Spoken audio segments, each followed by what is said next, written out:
Hey guys, Kevin Sorbo here, and I am really looking forward to meeting you all today. I'm very excited to talk to you about what God is not only doing in my life, but what He is going to be doing in your life. So looking forward to it. Can't wait to meet you all. Take care and God bless. Amazing grace, how sweet the sound. Amen. Well, you know, we've heard from a couple of pretty great speakers today, and we've been able to worship together, worship God together as one. Awesome. For the main event, this is it.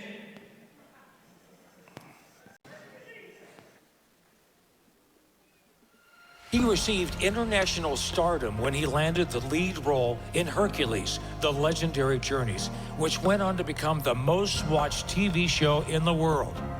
Following that success, Kevin Sorbo had the lead role as Captain Dylan Hunt in Gene Roddenberry's Andromeda. Sorbo has appeared in over 70 movies and over 20 television shows. He has narrated many documentaries and recently starred in the major motion picture Reagan, portraying the late president's pastor. Kevin released his memoir in 2012 titled True Strength: My Journey from Hercules to Mere Mortal and How Nearly Dying Saved My Life. He also co-wrote with his wife Sam the follow-up book, True Faith: Embracing Adversity to Live in God's Light. So the message I have for you today is that God loves you, but not the way you think. See, if you think that God is vengeful or angry, then you do not know God's love, which is infinite and supernatural. We can't possibly understand the depth of God's love for us because we can't fit an all-powerful, all-knowing, glorious God inside our puny little heads. You see, because it just won't fit. I'm going to need a bigger head. Gentlemen of the Valley, please give a warm welcome to Kevin Sorbo. Woo!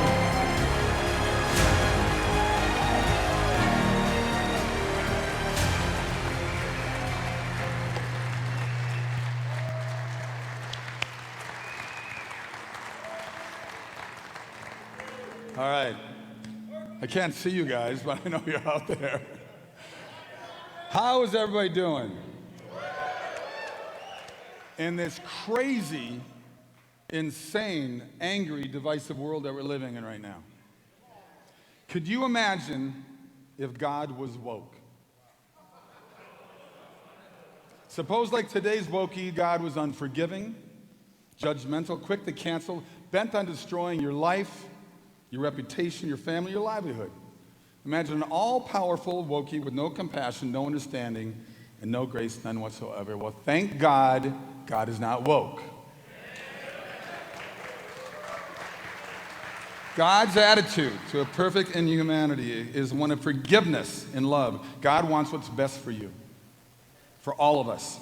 He doesn't want to destroy you. And lacking a sense of history, the wokies out there, who unfortunately are going to public schools and being indoctrinated, since they don't teach history anymore in the proper way, they're rewriting it, don't realize that their philosophy and tactics, they scarcely differ from those of Stalin and Hitler. They don't. Those two gentlemen did not believe in dissent. They did not believe in free speech. They didn't care much for human life either. Between the two of them, some 80 million people were killed in the last century. They were the canceled champs of the era, and again, thank God, God is not woke. Segue. We got any golfers out there? Good.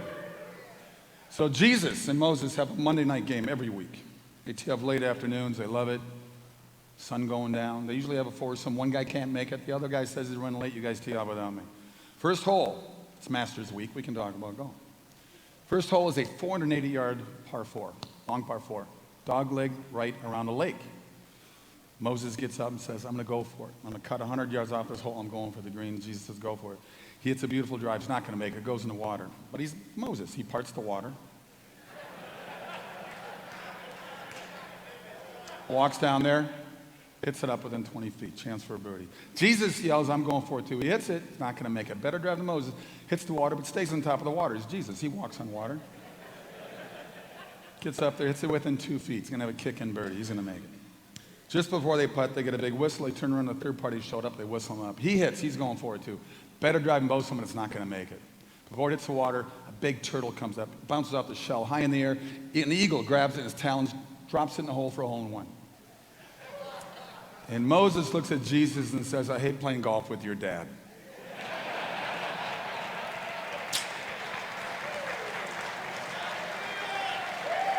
Yep.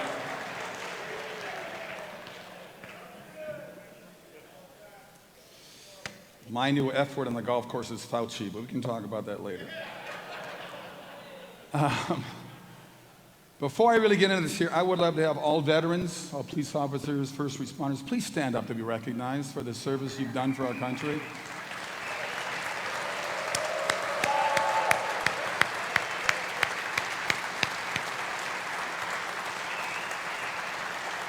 God bless you all. God bless you all.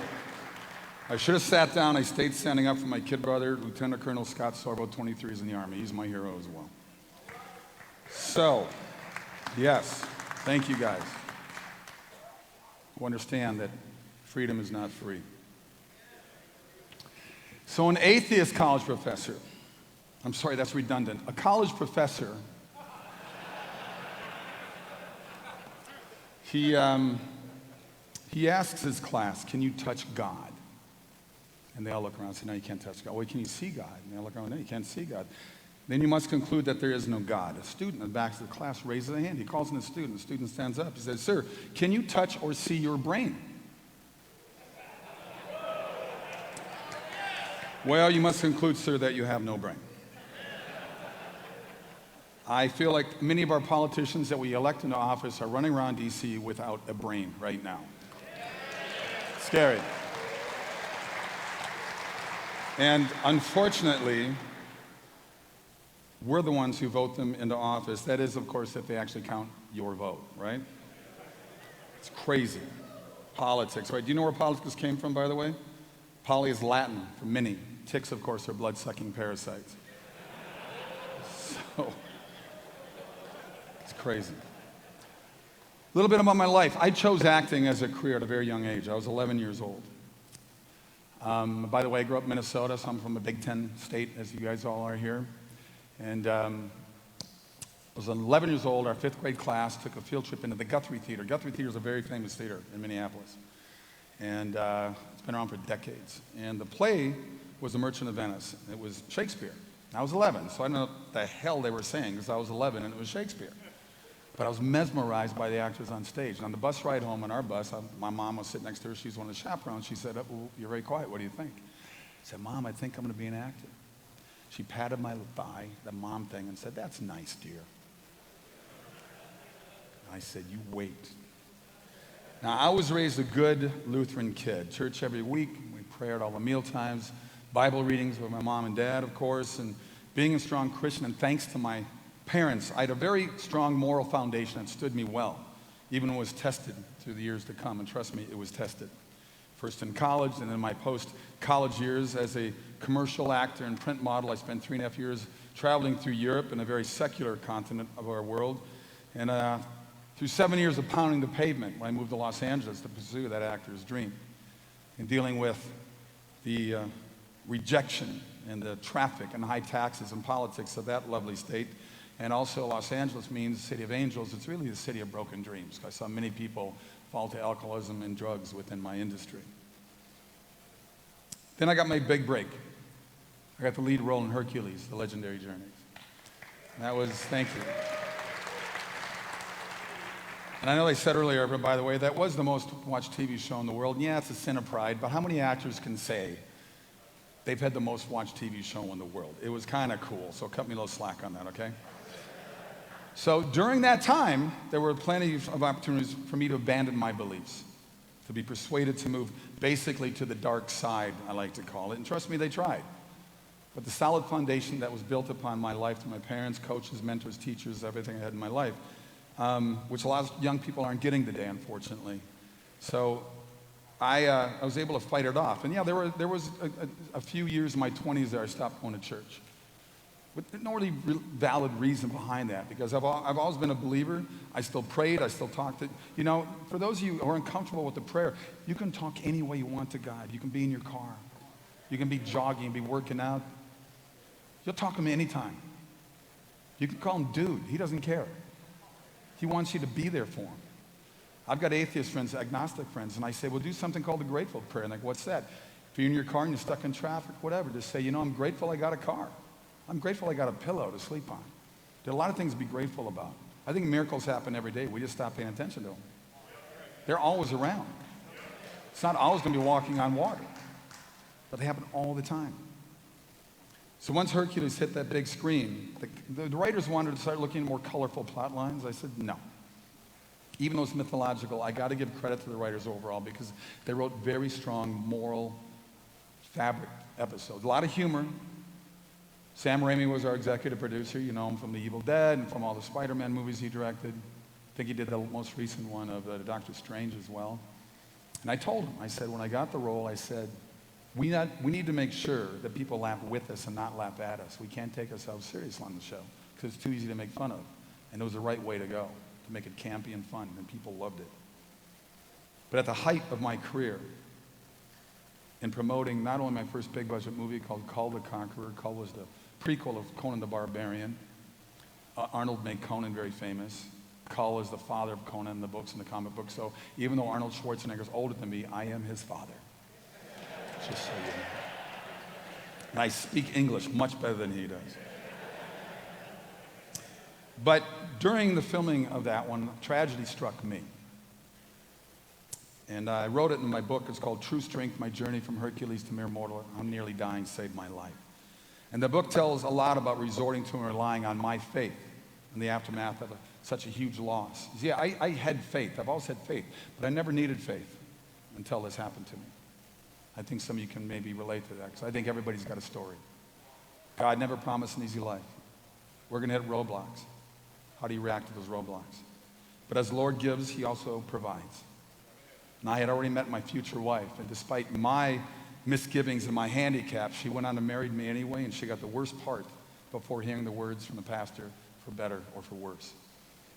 Sam was a cheerleader for me through an exhausting battle for return to health that lasted nearly 3 years. And she wrote a few of the chapters in True Strength, which of course she says are the best chapters. She's a lot smarter than me. She was a biochemical engineer major at Duke University. I went to college to play sports and meet girls, so it was a whole different way of the way we looked at our college years. Then as newlyweds, we discovered that my disabilities weren't confined to my illness alone. And believe me, that was bad enough, but initially my wife and I failed to conceive children. It was another long battle. And another book followed, True Strength. This one is written along with my wife, Sam. It's called True Faith, Embracing Adversity to Live in God's Light. And True Faith, my wife and I both use faith almost as an invited guest to come into our lives. It's this invisible helper through hardship and heartbreak, and we tell a story of our struggles, both for children and our marriage, because it's nothing more than a bigger struggle for a marriage that ultimately the goal was really to have children. And later in the book, I talk more candidly about my transition from a Hollywood action star with 2 long-running series of Hercules, The Legendary Journeys, followed by the first show Gene Roddenberry wrote of a Star Trek called Andromeda, which I was Captain Dylan Hunt. Thank you. And when producing, directing, and of course, I starred in a lot of faith-based movies. It all started with what I consider really my first faith-based movie, and it's called What If. I've done over 80 movies, and I put What If in my top 3. And how that even came about, it was 13 years ago. A friend of mine by the name of Dallas Jenkins, you might know that name, I'm doing little things called The Chosen right now. Yeah. So Dallas came to me.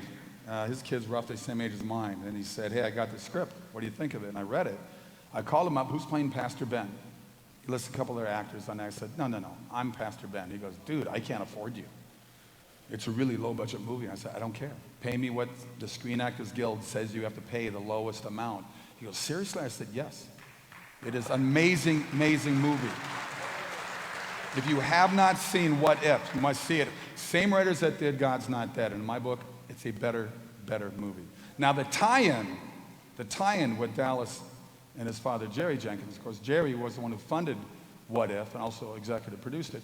But Jerry Jenkins is half the writer, along with Tim LaHaye, of the writing team that did the Left Behind books. So my latest movie is called Left Behind: Rise of the Antichrist. It's out streaming on Amazon now. It's in theaters. I hope you get a chance to see it. Those were 80 million best-selling books. They're huge. So please check out that movie. We're going to do the sequel to that later this year. I'll be directing that one as well. Had a great time doing it, so please check it out. So because of my books and the movies I've been doing now over the last dozen years, I've been fortunate to be part of a lot of speaking events like this one. I talk on a number of different topics. I talk at pro-life events. I talk at Youth for Christ events, Christian education, on medical, on motivational, whatever. Things, a road I never thought I'd be going down is being up here in front of you. It's been a blessing, and it opened a whole different door for me when I got as sick as I did, and we'll get to that as well. But a lot of people like me to come because they're curious how a Christian in Hollywood who professes faith in God and Jesus Christ, that makes me kind of interesting to people, saying, how can you possibly even keep working in that town? How can you even keep getting work in that town? Well, as I became more vocal about my politics and my faith, my longtime agent and manager called me into their office one day. And it was interesting because their offices are about 20 miles apart in Los Angeles there. They never meet up together in the same office. So I knew this was going to be some kind of intervention or something. I didn't know what was going on. And I walked in, and sure enough, they said that we can't work with you anymore. No one wants to hire you. So before cancel culture became a term, I think I was the first victim of cancel culture within Hollywood, and got a blacklist from them.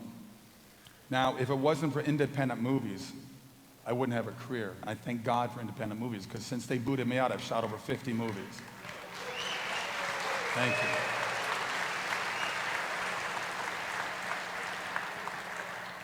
So I mentioned I've shot over 80 movies. Not all of them are good, but most of them are. There's about a dozen that suck, and I wish I didn't do them, but that does, that happens.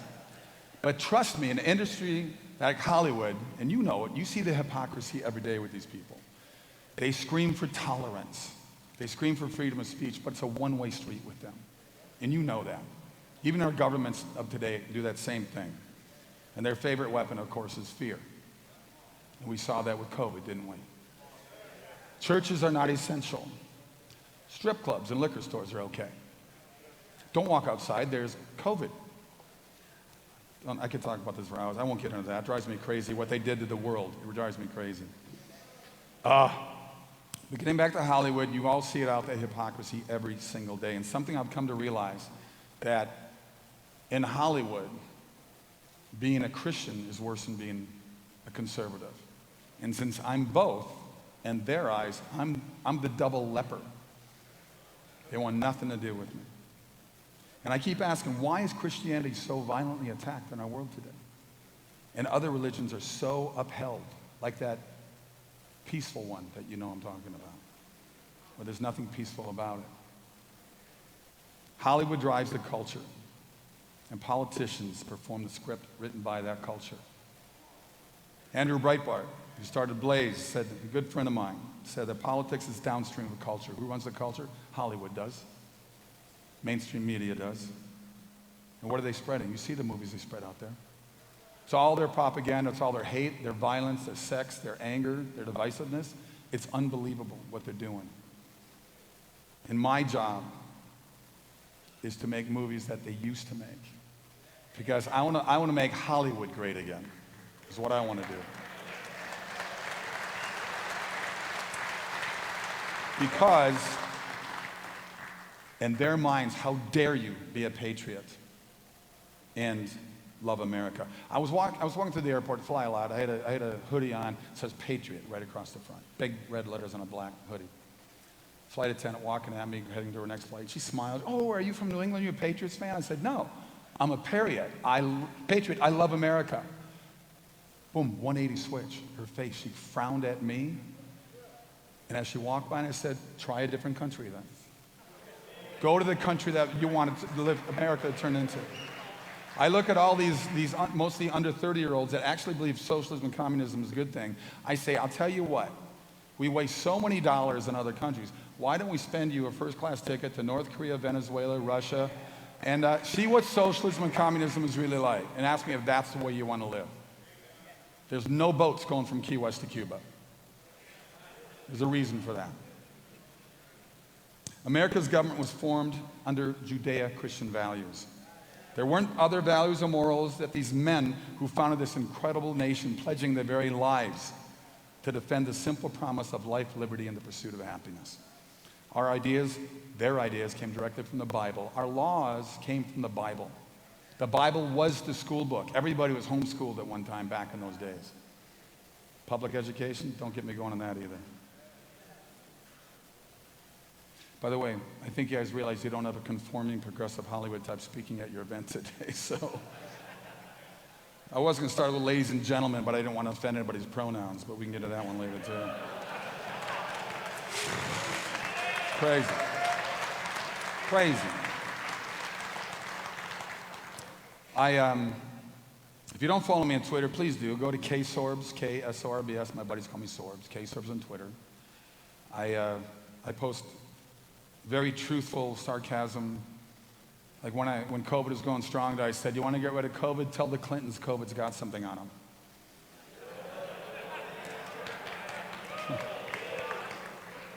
If the government can print money, why do we have to pay taxes? And this one is very topical right now. Why is it considered sexual harassment to talk about sex in the workplace, but not to 8-year-olds in our schools? Right?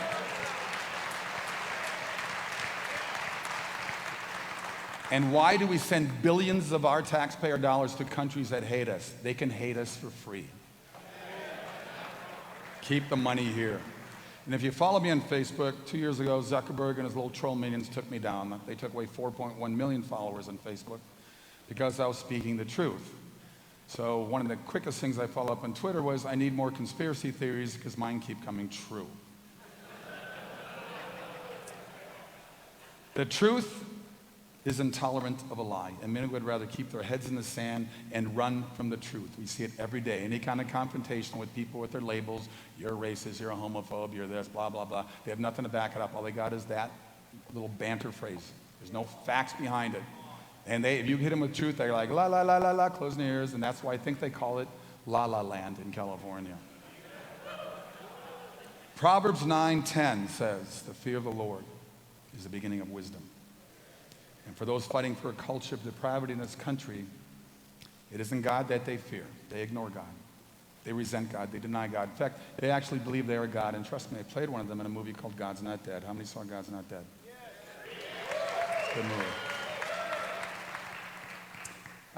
Your support made that $2 million budget movie, which is like catering budget in Pirates of the Caribbean, because there's a $300 million budget. That movie made $140 million because of people like you. Yeah.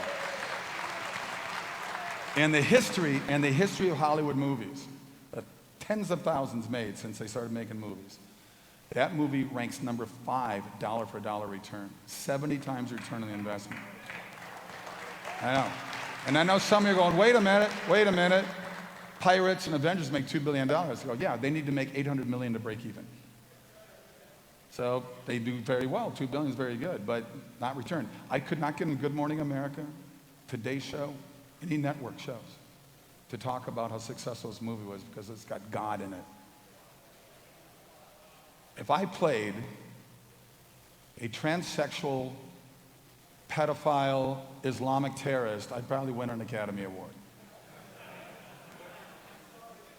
It's weird. It's weird what's going on out there.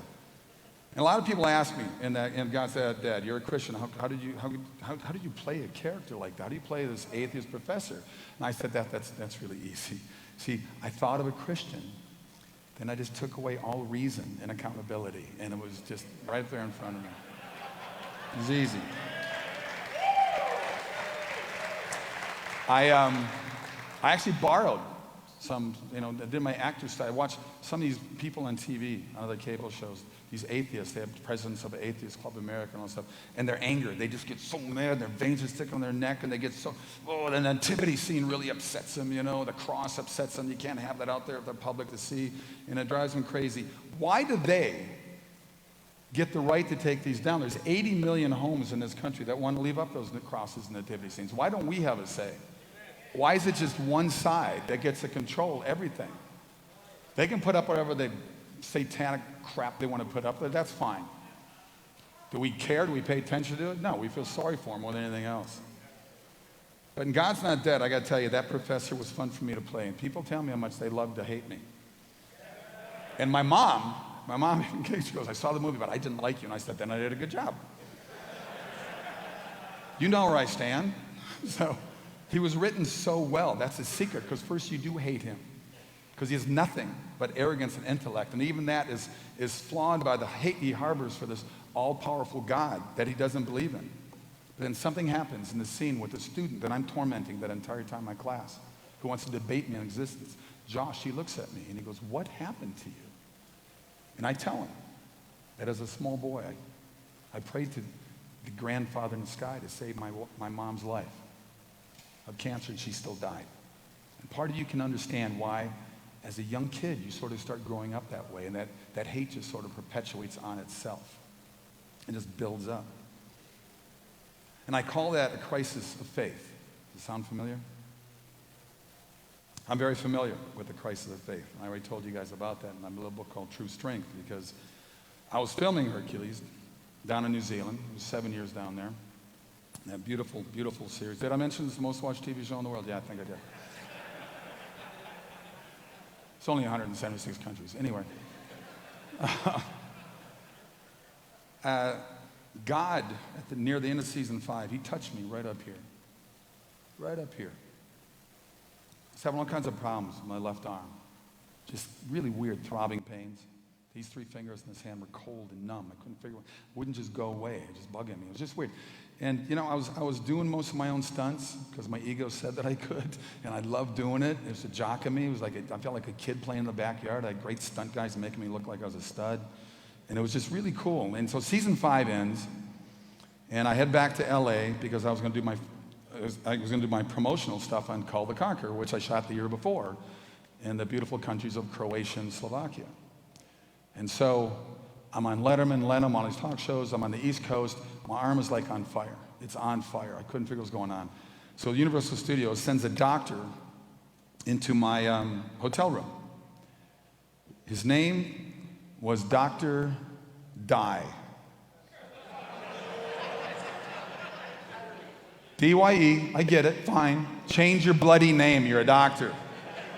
It's not a good name to have on your car, Dr. Dye. But he hit it on the nail. He kind of said, you need to get this checked out. I think it's cardiovascular. You really should check it out. So I get home. I go to my doctor in Beverly Hills. He was a former team doctor of the Oakland Raiders. Great guy. He's been my doctor for 35 years. Finds a lump way up here in my left subclavicle. He gets a very serious look on his face. He says, Kevin, I'm going to arrange tomorrow afternoon. We're going to set a biopsy on this. And I went, biopsy? I said, Doc, I'm Hercules, man. Come on. I'm going to be fine. Next morning, I wake up. I go to see my chiropractor. Now, I've seen this guy for 8 years in Santa Monica, where I used to live. And in 8 years, he's never, ever, ever cracked my neck, because I don't like my neck cracked. I had it cracked years before that, never like that. I said, crack anything in my body, leave my neck alone. He knows this. I'm laying on the table on my back. He's working on my shoulders. Voice in my head says, don't let him crack your neck. I'm going, he's never cracked my neck. Don't let him crack your neck. Over and over, I'm arguing with his voice inside my head. I couldn't quite, he's never. So while I'm arguing with the voice, my chiropractor unwittingly did the thing that ultimately broke me, and he cracked my neck. I suffered 3 strokes. That lump right up here in my left subclavicle had been spitting blood clots. It was an aneurysm. For months, been spitting blood clots slowly, suffocating the flow of blood into my arm. These 3 fingers were almost cut off completely because they were turning light blue and cold. And that crack of 3 strokes caused me 3 years of hell. Now, I told you before I had faith, but I never needed faith until I was hit with this incredible challenge. So I prayed. I prayed a lot. And isn't that what many of us do when we hit those roadblocks in life? We rail, we scream, we panic, cry. We blame everything. We blame God, a God we don't believe in. We blame family, friends, the world, the government, whatever. We don't want to take it into our own hands when we need to look in the mirror. I say, cue the Michael Jackson song, Man in the Mirror. Look in the mirror, because that's where it starts. And we pray. We reach God, please to heal us. And it's sad that a roadblock has to be that catalyst to make us talk to God when he really wants us there all the time. Talk to him all the time. Be happy. Find a place to be happy. Reminds me of a little joke, actually, because it's Christmas time, right? It's a couple days before Christmas. The mall is packed, and this guy's in his car, and he hasn't bought any gifts yet, and it's 2 days before Christmas. He's driving through the mall. He's getting further and further away from the main entrance. He's getting so angry. He goes, God, please give me a parking spot. I will go to church every Sunday the rest of my life if you just give me a parking spot. Boom, parking spot opens up.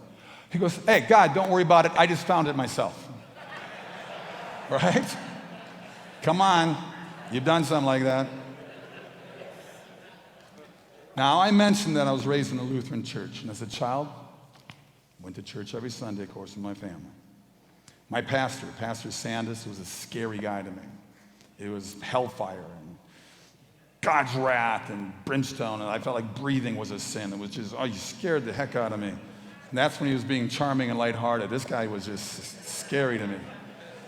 So when I was about 8 years old, I started really watching him up there while the hymn's being sung before he gets up to give his sermon. And I would watch him. And he would always put his head against the brick. He's sitting in that little mini pastor pew. And he puts his head up against the brick behind him, and he would, eyes open, looking up.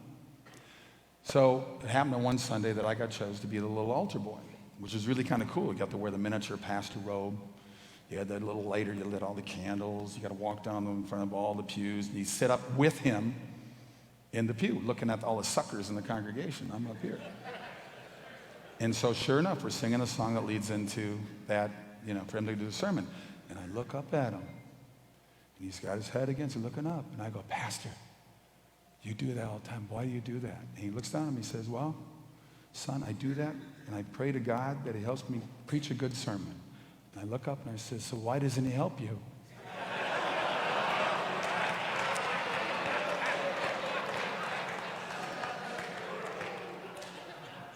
I'm 8, He tells my dad, we get home, I figure I'm in trouble. My dad just started laughing.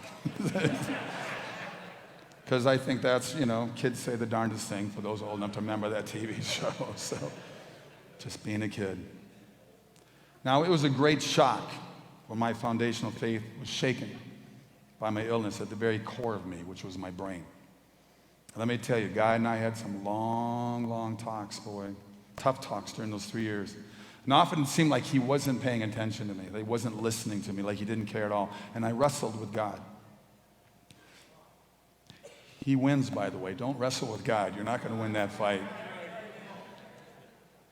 My faith was tested by my illness in ways I never could have imagined. And if it wasn't for the power of prayer and my wife Sam with her tough love, I don't know if I could have gotten through it. And the miracle, really, the true miracle was I met my wife 1 year before my strokes. And whenever I got down, the Pittsburgh and New Yorker in her, she'd look at me and go, Kevin, it happened. What are you going to do about it? That's what I say to you right now, with all the rough lives we're all going to have and the roadblocks we're all going to have, because I all know you guys have all reached them and I know you all have your own stories. What are you going to do about it? Makes a big difference in just saying, okay. And thank God I got strong will from my parents and from the sports I played and everything. I fought through it. Even though I got down, I still fought through it. And my wife was the main reason for it. And I'll tell you right now, I really don't know how I would have survived without her constant nagging. There are contradictions of my own self-pitying and just annoying optimism that she had. It drove me crazy. But she believed in me. She believed in my recovery when I couldn't see it, and she reassured me when I doubted. It was a life-changing epiphany to recognize that God isn't there to make problems go away, but he is there to help you get through them. So, as Jesus prayed in the Garden of Gethsemane, which is right this weekend, right now, guys, he said, Father, if you're willing, take this cup from me, yet not my will, but yours be done. And just to let you know, tomorrow, the tomb will be empty. Just so you know.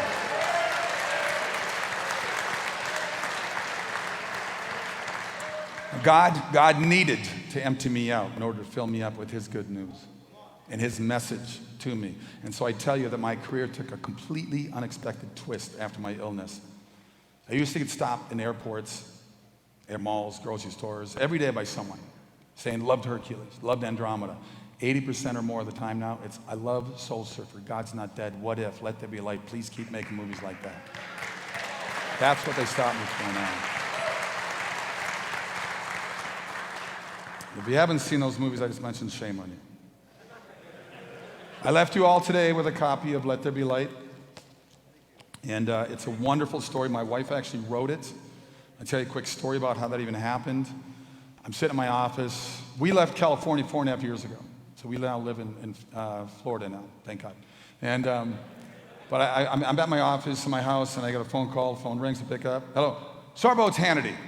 And I wasn't surprised they had my number. I've been on a show many times, a lot of the Fox shows. Fox is still one of the last places we can actually go and promote a faith movie, which is just sad. That's the only place I'll have us on.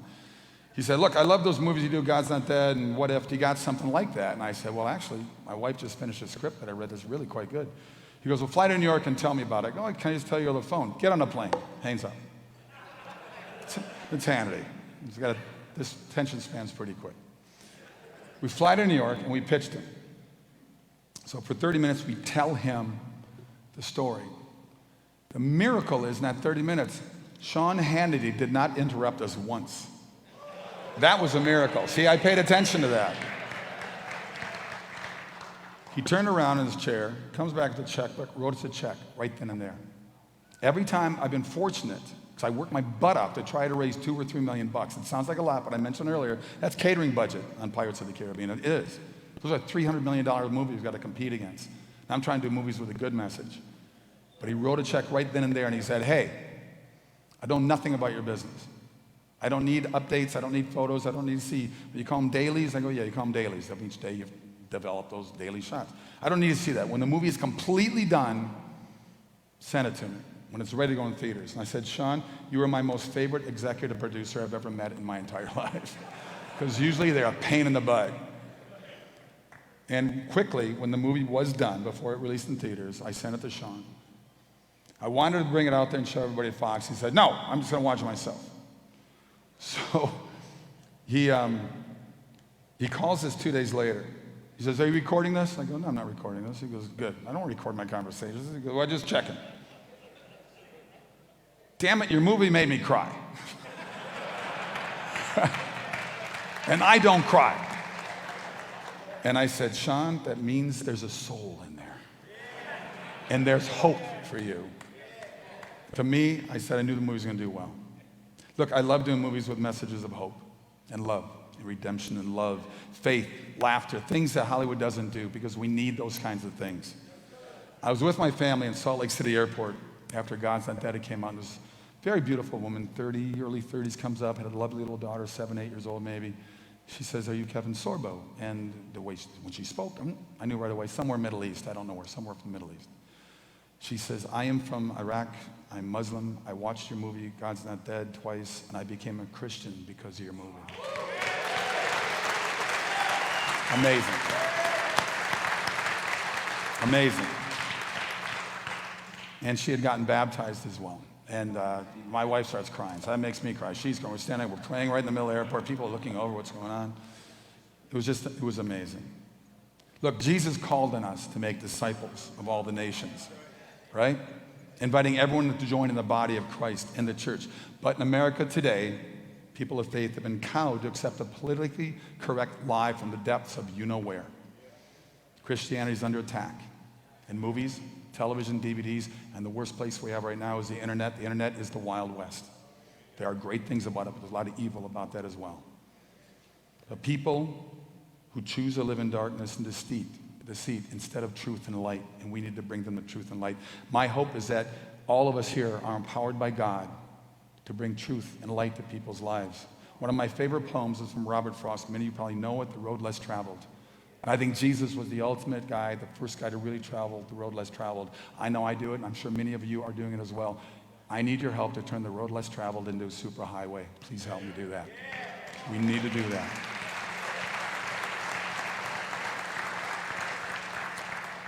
First Peter 3:5 says this, always be prepared to give an answer to everyone who asks you to give the reason for the hope that you have. I have a documentary called Against the Tide that I did with John Lennox. John Lennox is an apologist. He's an amazing, brilliant man. He was a retired math professor from Oxford University in England. I spent 3 weeks away from there and 2 weeks in Israel putting this documentary together. You need to see Against the Tide. I call it apologetics for dummies like me, because it's amazing. He's an amazingly brilliant man. And he destroys the greatest atheists and debates in the world, which you'll see on that DVD and that documentary, Dawkins and Singer and Hitchens. He destroys them with love and kindness. He sounds like Winnie the Pooh when he talks. And he's just a great, cool guy. It's like the grandfather you all want to have. He's just a cool, cool guy. My wife actually, who wrote Let There Be Light, she actually developed a faith-based TV series called Miracle Man. It was about 5 years ago.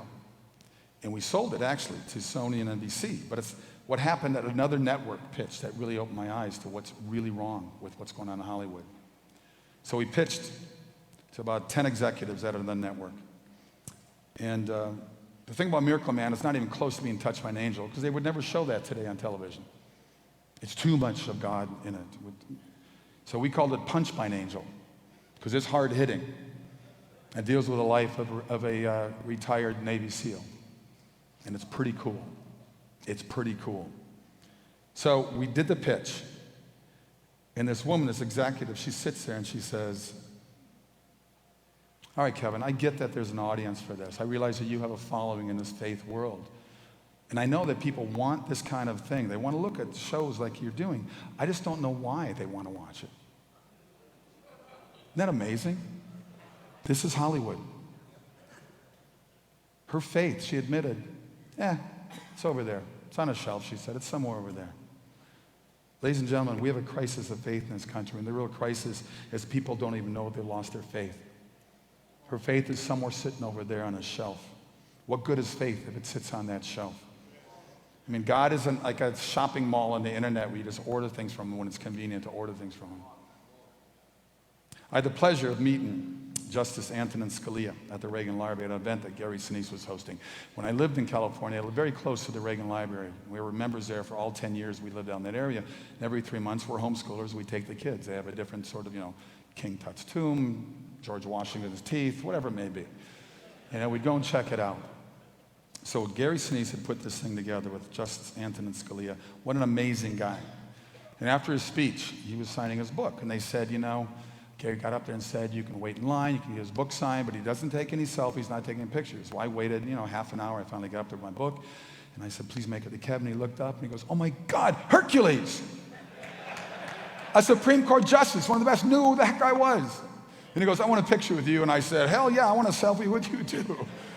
So I was the only one I got to take a picture with him. But he's got a quote, which I love. And this was Justice Antonin Scalia's quote.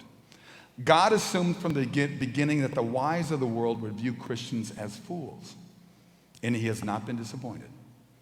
If I brought any message today, it is this. Have the courage to have your wisdom regarded as stupidity. Be fools for Christ and have the courage to suffer the contempt of the sophisticated world. It's a great quote. Wise, really wise words from one of the greatest minds that ever served on our Supreme Court. And when he passed away, I had this vision that St. Peter would be at the pearly gates telling some poor guy that, don't worry, you'll get into heaven, but not before Justice Scalia dissents first. The question remains, are we willing to be fools for Christ? Are we willing to profess what today amounts to stupidity, to stand up for our morals, our beliefs, or does faith sit over there on some shelf, and separate, uninvolved in our daily lives? Because faith requires that leap of conviction. That moment when you realize some people just aren't going to want to work with you anymore. Happened to me. They might not want to speak with you or even like you anymore. Your friends may not be friends anymore, but they were never friends to begin with. You can lose them. I lost my career and found a different door to go through. They don't like it because you have belief, and belief is power that frightens people who don't understand it. Truth scares people who love the lies. It is the light that forces evil to flee into darkness. But it's also truth that saves. It sets the captives free. And trusting that the outcome is in God's hands, not in ours. But it requires your faith and it requires your service to him as well. Scalia unlocked the key to faithfulness, the key to happiness, which is conviction. It is conviction that he prescribed for all of us. It is conviction that the film God's Not Dead helped that young woman to find God, to find Christianity. And she found that light wasn't hidden under a barrel. And its conviction is what's required from every single one of us. And I think it is lacking to a large degree in the broader community with regards to faith in Christianity. And I remind pastors all the time, you work for God, you do not work for government. Do not turn into these woke pastors that are out there. Yeah. What I believe is the biggest killer, not only in America, but in the world today, is apathy. What can I do? I don't know. It took a drop of rain to start the ocean. I think there's a lot of drops that can start happening in our world too. Don't be afraid. Do not let fear hold you back. Like I said earlier, the only person that's supposed to fear is God. Don't fear what the media says. I get attacked every single day. Bring it on. I'm okay with that. People are looking for something more, and we live in a culture of seekers. They may not know what they seek, but I know what they seek. They seek the truth. They've been sold a bag full of lies, and they're craving for the truth. And we as Christians have the ability to provide those people with the truth as believers. We must always be reaching out to our faith in others. As Paul said, faith comes from hearing the message. And in the noise of the day, how can anyone hear the message if not for us believers who are willing to share the gospel with other people? It's Easter weekend. How do I look at that middle cross? How do I look at it? And how my own life has anything in common with what Jesus was doing. His was the ultimate sacrifice, so don't misunderstand that I'm comparing myself. But he set the bar high, but he didn't set it for us to run away from it. We all have that moment. We all have that moment to make some kind of sacrifice. Here I was on top of the world playing on the #1 TV show in the world, playing strongest man in the world. Then it was taken away by the hand of God, and he gave me an out because I didn't listen to that out like an idiot, and I wrestled with him. And eventually he brought me to my knees in prayer. Over time, I recognized my story was a story of sacrifice. I had to give up the old me. I had to die to live in Christ. And once I realized how to do that, it was hard. It was hard to do. But God remade me, and he redeemed me, and he gave me children, a fruitful life, and a career, and the courage to stand for my convictions. Don't stand down. You know, our culture tells us that sacrifice is evil, it's difficult, you're going to be giving up something. But they never tell you that it's worth the price, because God knows the sacrifice is worth the price when it's a voluntary sacrifice. And we should be searching for ways to sacrifice to God what is ours to give him, because he blesses us abundantly. Don't let your belief or your life sit on a shelf. Don't do that. Every soul matters to God. And if we keep and we hope to continue to be blessed as a nation under God, we must get back to our convictions, and all it takes is that first step. Be fools for Christ. God bless you. God bless America. Have an amazing Easter. God bless you.